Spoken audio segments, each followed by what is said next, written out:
what's up? Ayan, dahil nag-crave ang ating mga chikitig ng pancit canton, ile-level up natin yan. Kaya tara, samahan kami. Meron tayong hotdog, may wangba, at ang mapanakit na sibuyas. Kaya naman, tara, simulan natin to. Paghalo-haloin natin sa mantika ang ating mga bawang at sibuyas. And then, ilagay ang hotdog. Pakuluan. Sorry. Igisa lang ang very light. Tapos, lagyan ng toyo. Yung mga kasama sa pancit canton. Ano ba tawag doon? Kayo na bahala. Ano ba tawag doon? Lagyan natin ng tomato sauce.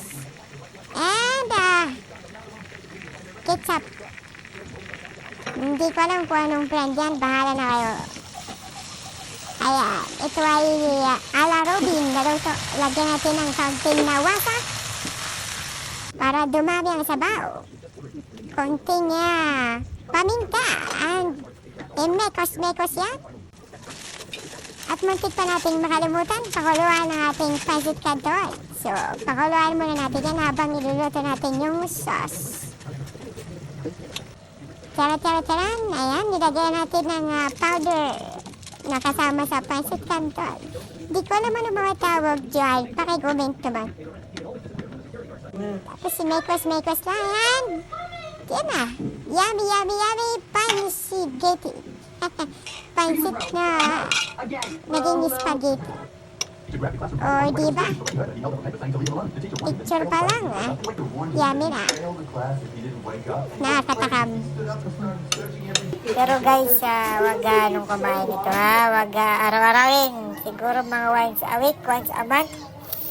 Dahil mga processed food lang ito. Mahirap na. So, tikman natin guys. Ayan sumasandok namin yung Manong Robin. Level up na pancit canton. Snack lang natin yan. Thank you sa inyong panonood. At please comment lang, like and share. Thank you. Bye-bye.